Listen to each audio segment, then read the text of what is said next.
специально меня директор театра танца отправил за месяц, чтобы отработать вот со зрителями таких несколько миллионных городов, как Москва, Санкт-Петербург. Я туда приехал, и мне представили разных организаций, предприятий, чтобы куда вот пойти, чтобы люди приходили и узнавали якутскую национальную культуру. И именно вот этнобалет «Кулустай-Берген». И мы вот с директором Александром Ивановичем очень много работали, и к нам вот пришли наши представления, наш этнобалет, пришли деятели искусств. Пришли деятели искусств из Союза театральных деятелей, пришли зрителями посмотреть наш вот этот спектакль, пришли посмотреть из организации «Золотой маски», фестиваля «Золотой маски». Пришли главные редакторы и журналисты из журнала «Балет». Пришли, был такой театральный такой круг, зрители пришли из балета «Москва». Люди пришли из балета, российского классического балета имени Касаткиных. Солисты балета были. Такие были там и наши, конечно, земляки, которые живущие и работающие в Москве. Из Алросы, из Сургутнефтегаза. Много-много разных, и молодые москвичи были. Мы ходили, распространяли, приглашали, билет через постоянное представительство Якутии, распространяли пригласительные по разным посольствам стран мира. Пришли из посольства Индии, там сотрудники посольства Индии были. Пришли наши братские республики, республика Тыва, республика Бурятия, из Калмыкии были из Удмуртии, которые знают якутское искусство, драматический театр Якутии, вокальное оперное искусство Якутии. Люди, которые знают, что живущие в Москве, эти деятели пришли и очень восхищались.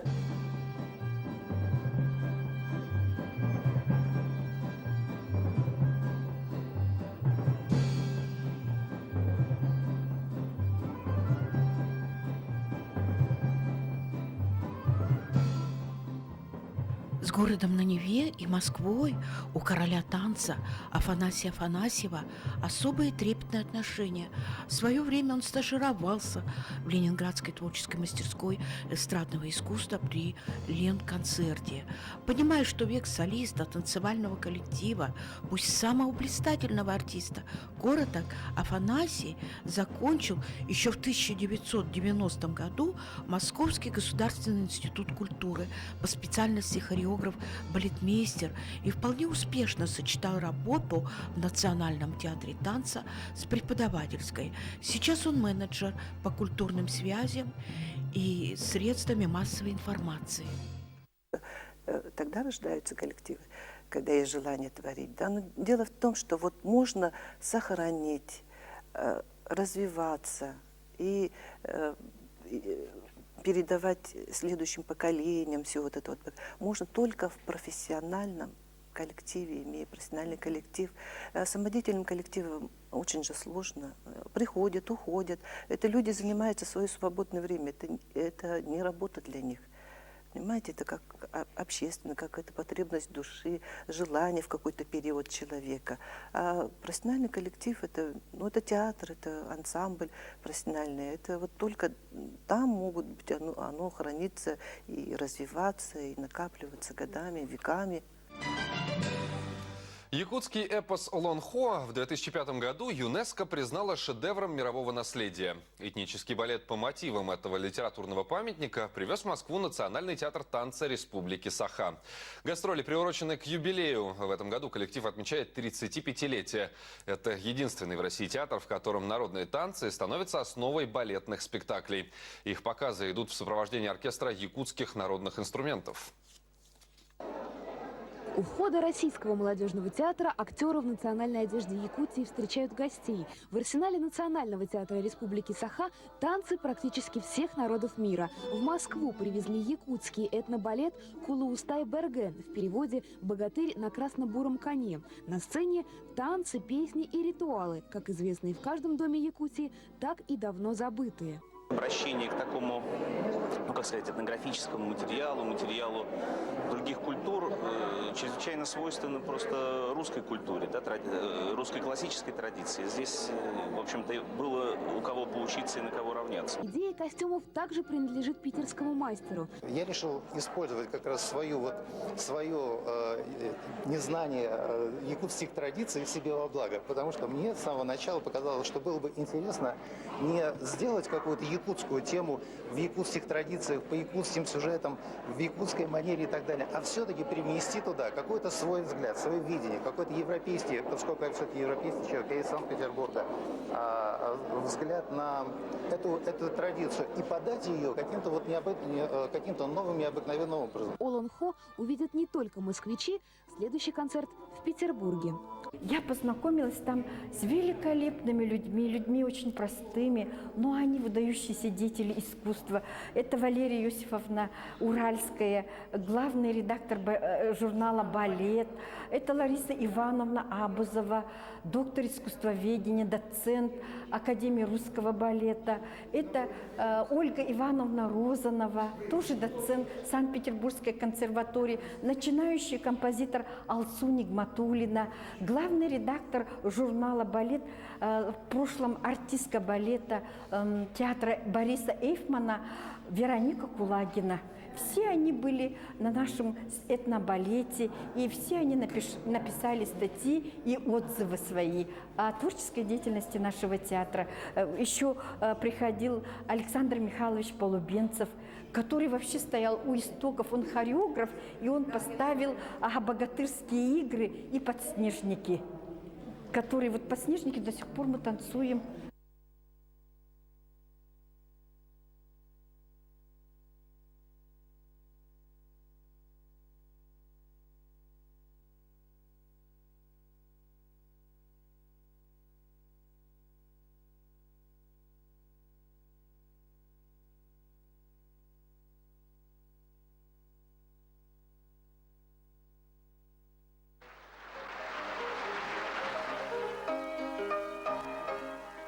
За последнее время состав балетной труппы музыкального театра пополнился талантливой молодежью за счет выпускников хореографических училищ страны, что позволило осуществить постановку таких известных балетов, как «Барышня и хулиган», «Голубой Дунай», «Ромео и Джульетта», «Риголетто» и другие.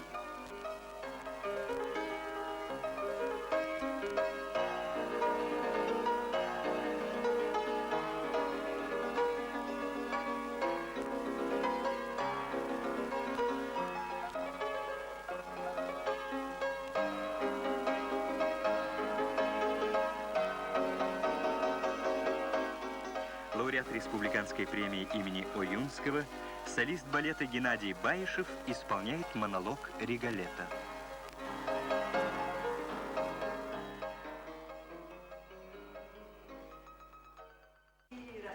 Геннадий Баишев принадлежит к звездной плеяде балетных шестидесятников, талантливых воспитанников Новосибирского хореографического училища, которые в свое время основательно всколыхнули культурную жизнь республики.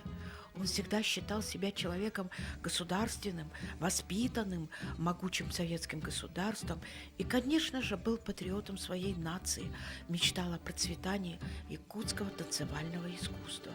В 1980 году он становится художественным руководителем Государственного ансамбля танца Якутии, предтечи нынешнего Национального театра танца. И всемирный успех этого уникального талантливого коллектива связан с его именем. Геннадий Баишев – настоящий художник, глубинно знающий якутский пластический фольклор, и свои яркие сценические произведения он и создавал, опираясь на традиции национальной танцевальной культуры. В начале этого года в жизни его родного театра произошло знаменательное событие. В историческом зале Крафта состоялась презентация книги «Национальный театр танца Республики Саха». Это был плод коллективной работы. Авторами-составителями стали ветераны театра, еще вчера блиставшие на его сцене Светлана Бессонова, Вера Черноградская и артистка оркестра национальных инструментов театра танца Томская Анна. А автором идеи этой книги-альбома директор Национального театра танца Александр Алексеев. Идея создания книги вызрела давно, преодолела многие препятствия, в том числе, конечно, и финансовые, и выход-то ее совпал с 3 эпохальными для театра датами. Книга посвящена подвижнической деятельности продолжателей дела легендарного Сергея Зверева «Кыл-Ола».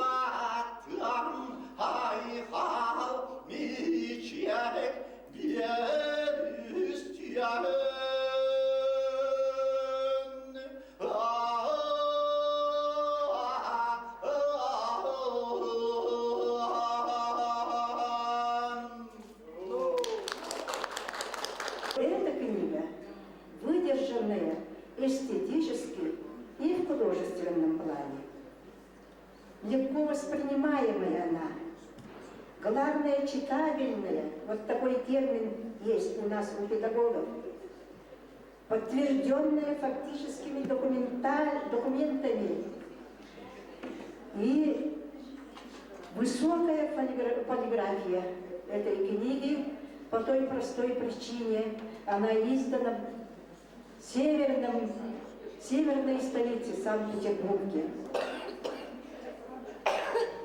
Поэтому держать эту книгу в руке очень приятно. К нам, детям Зверева, вот такое отношение. Я уже начала с этого, да, почтение очень большое мы чувствуем. Вот Дмитрий Сергеевич, наш брат, один из многочисленных детей Сергея Афанасьевича Зверева, шел в ногу с театром со своей поддержкой, советами, идеями, делился своим интеллектуальным багажом с театром, с коллективом. Достойно, на любом уровне представлял он обширный род Зверева. Нам его сегодня очень не хватает. До его уровня дойти нам очень трудно, далеко и высоко, и даже невозможно, я хотела бы сказать. Бываем мы на спектаклях, концертах театра. Я всегда отмечала качественную зрелищность, высокую публичность, доступность и с философской сутью. Все произведения, поставленные в частности нашего отца. Театр ставил очень сложные произведения. Читать бывает трудно, но эти Олонхо, например, Кулонкугасаттах Кулустайберген, в 2015 году поставлен с большим аншлагом. Олонхо получила новое дыхание. Об этом я сегодня хотела бы сказать словами Валерия Филипповича Шадрина, нашего театрального музыкального критика. Я его очень высоко оцениваю. Валерий Филиппович Шадрин пишет об этом произведении Куланкуга Сартах Кулустайберген. Новаторские сочинения, взломавшие застарелые стереотипы как в музыке, так и в хореографии. Считает он это произведение, поставленное летом 2015 года, блестящим прорывом театра танца.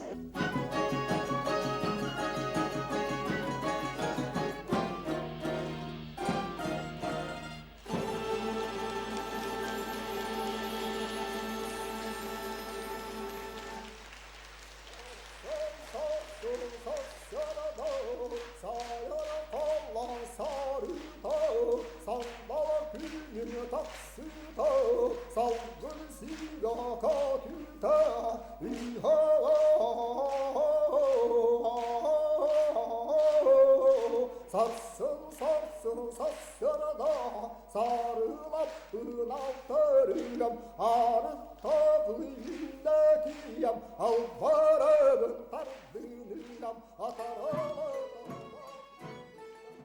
Я думаю, что такой книги нет ни у одного театра. Я вот посмотрела, значит, и вообще такой уровень высокий. Просто повезло вам с тем, что только у вас есть постоянный свой дирижер, да? Ни в оперном театре нет, ни в филармонии нет, а у вас вот это ваши успехи в этом поле. Потому что действительно можно развивать концепции развития оркестра, как там написано. И я думаю, что я буду коротка, потому что сегодня столько сказали. И думаю, что нас объединяет с вами очень многое. С Александром Ивановичем и коллективом мы вместе ездили, значит, и в Румынию, и в другие, значит, большие, да, и в Германию, и в другие поездки, которые, значит, где были представлены артистические делегации нашей республики, и в Швейцарии вместе были, и в Австрии. И вот, значит, я хотела сказать о том, что вот в концепции, вот ваша связь с Союзом композиторов, Галина Григорьевна написала прекрасную концепцию вашего коллектива. И вот то, что дополнено еще в этой книге всеми предложениями, особенно Михаилом Ефимовичем Николаевым, вот его концептуальная статья, в ней сказано все будущее ваше, и про здание, и про, значит, и про все эти вот, ну, в общем, там все этапы развития будущего. И главное, мне кажется, что он этим самым двигает вас к образовательной программе. Если он уже основал музыку для всех, рисуем все, то, видимо, следующий этап будет танцуем все, и вы будете стоять, так сказать, во главе этого движения, когда у вас появится здание, потому что хореографическое училище, там обучаются будущие профессионалы, а вы будете заниматься тем, чем нужно. И вот я желаю вам всем больших успехов и связи продолжать с Союзом композиторов, да, потому что действительно это отдушина была. Но не буду углубляться, вот на этой ноте я хочу кончить свое выступление и поздравить еще раз. У вас, ребята, лучший директор Республики Саха-Якутия. Интеллигентная внешность, мягкий голос, а за всем этим сильная масштабная личность лидера сложного уникального коллектива. В годы 80-е Александр Алексеев после окончания отделения хореографии Хабаровского государственного института культуры сам блистал на сцене, будучи артистом государственного ансамбля танца «Якутия». Он исполнял все концертные номера, входившие в репертуар ансамбля, принимал участие во всех гастрольных поездках ансамбля в СССР и за рубежом. Театр возглавил в лихие 90-е, когда указом тогдашнего президента Якутии Михаила Николаева государственный ансамбль танца был преобразован в Национальный театр танца. Александр Иванович высоко поднял творческую планку родного коллектива. В театре появился свой оркестр национальных инструментов, цех света и звука, швейный цех. Танцевальный коллектив преобразовался в уникальный профессиональный театр, в котором была сформирована стабильная балетная труппа и создан самобытный, неповторимый репертуар. Афиши Национального театра танца появились на многих российских и зарубежных подмостках. Театру танца подвластны многие крупномасштабные творческие проекты. Победа Национального театра танца под руководством Александра Алексеева триумфальная. Это при том, что у театра нет своего здания, а у такого сильного, высокопрофессионального коллектива, который создает очень привлекательный, красивый имидж родной республики, должен быть свой храм танца. Ни одном месте мы не стоим. У нас целая концепция научная написана была Галиной Григорьевной Алексеевой, доктором искусствоведения. Какой-то результат должен быть, потому что, слава богу, конечно, нужно сказать, что мы имеем много, у якутян же много, у народа Саха свои вот эти все танцы, свои легенды, да, все его добычи. Поэтому мы больше должны рыться на этом, посмотреть, экспедиции создавать мы должны. Ездим, много собрать нужно материала. У нас впереди еще целый оркестр у нас же есть. Оркестром мы должны еще хорошенько работать с крымпой, потому что как раз вот хомус есть. Ударно-шумовые инструменты есть, но крымпу мы должны возводить, потому что развивать нужно на профессиональном уровне. Об этом шел уже разговор, об этом в Петербурге, в Москве. Мастер имеется уже, чтобы изготовить вот этот крымпу. И есть композиторы, которые могут помочь нам как-то вот этот инструмент сделать. И плюс еще у нас впереди, конечно, нашему коллективу театра танца как-то еще интересные, очень хорошие спектакли нужно поставить и привлечь бы со стороны тоже хороших хореографов, бальетмейстеров, что для молодых наших артистов как-то вышли на высокой уровне, на более да, высокий больших, уровень. да, на больших вот этих сценах, потому что мы увидели тоже наших артистов выступления на площадках Петербурга и Москвы, сразу известно было, но еще хочется, чтобы их уровень развивался. Конечно, многие критики, многие бальетмейстеры, педагоги, потом композиторы сказали, что уровень развития вашего коллектива на высоте, у них возможностей очень много оказывается, им надо еще больше интересных номеров нужно поставить, они смогут это сделать. Потенциал да, большой, потенциал большой, они удивились, в Ленинграде, особенно в Санкт-Петербурге. Розанова Ольга Ивановна, профессор Санкт-Петербургской консерватории и бальетмейстерского факультета, она сказала в круглом столе, оказывается, потенциал огромный, надо пригласить со стороны из Петербурга, у них есть очень хорошие бальетмейстеры, они могут ставить интересные постановки, именно сюжетные, на якутском стиле. Вот видите, Вот, Александр видите, как Иванович, интересно, аж дух да. захватывает от Да, ваших да, перспектив, да. и я думаю, что душа-то директора как-то Вот. радуется, да, ликует. Да, поэтому мы очень рады тому, что впереди у нас есть. Творчество всегда идет в театре, поэтому мы должны творить, радовать своих зрителей с новыми постановками, с новыми идейными проектами, потом поездку будет. Еще говорили многие, там, когда у нас разговор шел в круглом столе, до Мариинского театра можно ставить спектакли свои на сцене, исторической сцене Мариинского театра, потому что у вас, оказывается, такой спектакль есть. Какой это? Ну вот этот Коллустеберген, а мы подумали то есть этот еще, спектакль достоин, достоин вот этой показать, сцены исторической, да? Потому что люди, те, которые знающие, живут в Петербурге, профессора, те, которые, они поняли, что не стыдно показать, оказывается. Видите, как таких мировых сценах. И плюс еще мы думали, что может быть этнобалет Бахсырью, изгнание злого вот духа, это классика уже. Классика, этнобалет. Вот это можно поставить. Об этом шел разговор на круглом столе в Петербурге.